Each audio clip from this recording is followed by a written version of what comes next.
Hello everyone, this is Robert. Laser marking 3D printed parts has become one of my favorite techniques for producing really professional projects out here in my shop. It's durable, it's quick, it's highly detailed, but there are a few tricks involved. So in this video we're going to talk about everything you need to know about laser marking your 3D printed parts.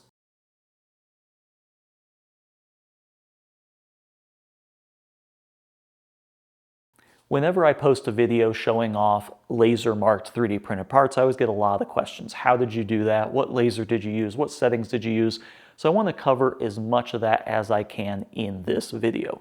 But in short, you're essentially taking a laser and you're burning away the pigment inside that filament, and you're left with a really highly detailed and highly durable part. The durability is equal to that of the base material. It can't be scratched or rubbed off without just completely destroying the actual material.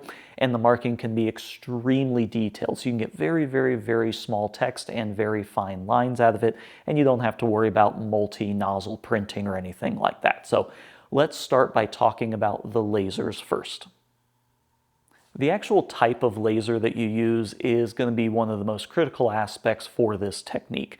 You're going to need either an infrared or fiber laser, something around that 1064 nanometer wavelength.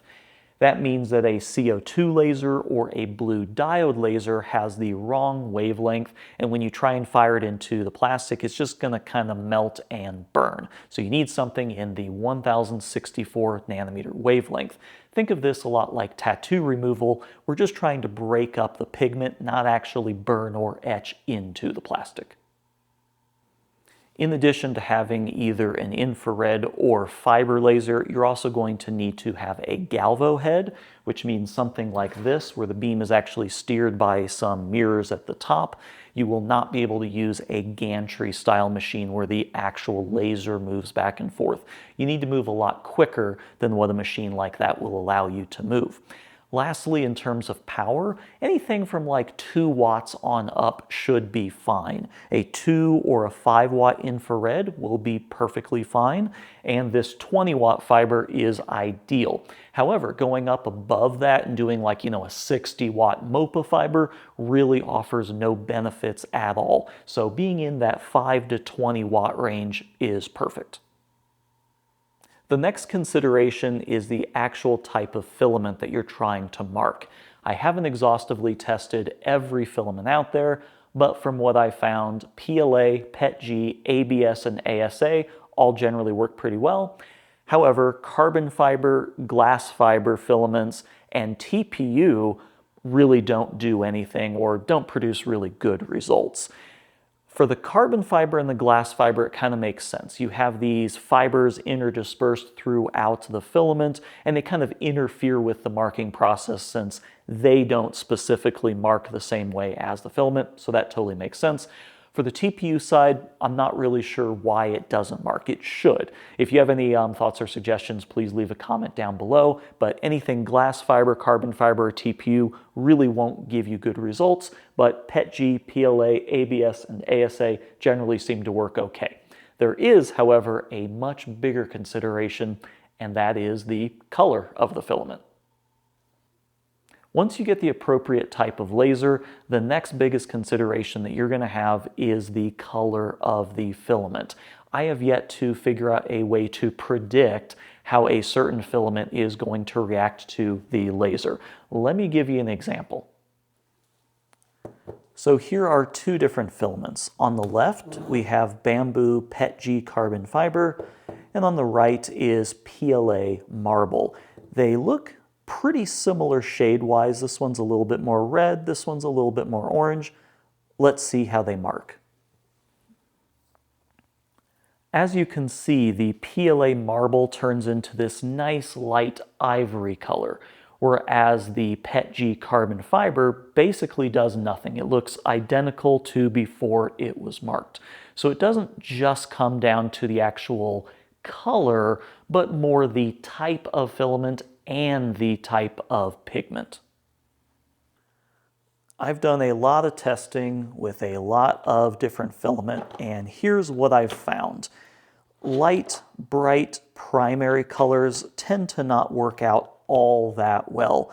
Green is the only one that does a decent job occasionally, but it does tend to burn a little bit.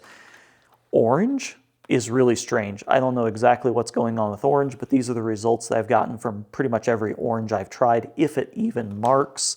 Like this one didn't even do anything. So oranges and yellows tend to be really difficult.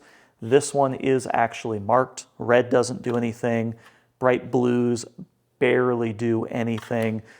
This is more of a dusty powder blue. It does okay. You kind of see the trend here. A lot of these lighter colors tend to not do very well. However, with some of the darker filaments, they do really, really well. And you can get some great contrast out of these. This one's an interesting, like kind of galaxy blue, purple, green. You just have to try it. This one's dark. It looks like it would do better, but it really doesn't do all that well. This light one actually does pretty good. Blues do nothing. Yellows do nothing. Greens don't always do something until they do. So it's highly variable. You just kind of need to test out your filament and try some different settings. How do you know which settings to use? Let's talk about it. One of the best ways to find out the perfect settings for your filament is to make one of these little templates. This comes courtesy of Batch Research Lab. I have a link down below so you can download this, import it directly into xTool Studio, and make your own. However, this does take a while to print and then to mark, so I like to just start with some generalized settings whenever I get a new filament.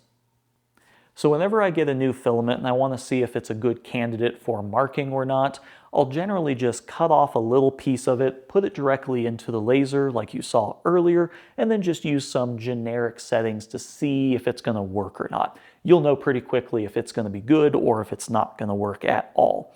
For my 20 watt xTool F1 Ultra, here are the settings that I generally use. I use 30% power, 1500 millimeters per second on the speed, 30 kilohertz on the frequency, 300 lines per centimeter, and I'll usually do a crosshatch with one pass. That'll be a really good starting point to see if this is going to go anywhere or not. And if it looks good, then I can maybe go and do that template card that I showed earlier. Generally, you don't want to put too much energy into the plastic because then you'll end up melting it. So I prefer to go a little bit lower power, a little bit faster, and then just do multiple passes. If you get your settings right, you can run pass after pass after pass, and nothing will change once it's fully marked. If you have your power too high or your speed too low, you'll start to see burning after multiple passes, so just keep that in mind. These are settings for a 20 watt laser, but if you have a lower powered laser, you can adjust that pretty linearly, and the same goes for a higher powered laser. You can just kind of half everything. So those are my general starter settings. In general, though, there really aren't any perfect settings that you need to find. There is a wide variability of power and speed settings that will all produce very good results. If you're having a hard time getting a good result on a material, it might just not be a good candidate for marking. So just keep that in mind. I like to opt for lower power that just shows some sort of result and then running it over and over until I get the contrast I'm looking for. But ultimately, you're just going to want to test every single filament that you have because some of the results might be really surprising. There's no good way to predict what the final color is going to be once you mark it. I recently finished this air selector manifold thing for my laser welder, and I came up with an interesting technique for these knobs. I wanted to be able to engrave or mark both this surface and the edge, kind of at a right angle. And instead of doing this in two separate operations and risking misalignment, I decided to do this all in one setup. I used a V-block mounted directly to the bed. The knob was mounted at a 45-degree angle. I had the focus set to the topmost tip of the knob ran the program once, and then just adjusted the head down, changing the focal length, and then ran it 4 separate times to get that marking over the edge. And I thought that turned out really good, and so you're not limited to just a 2D plane. You can mount something at a 45-degree angle and then just manually adjust the focus. Hopefully this video gives you some ideas and inspiration and answers all the questions that you had surrounding laser marking 3D printed parts. I think it's a really easy way to kind of elevate the parts that come off of your 3D printer, and you can get really professional results even in just a home garage workshop type environment. Check out all the links down below. Thanks for watching. See you in the next video. Go mark some stuff.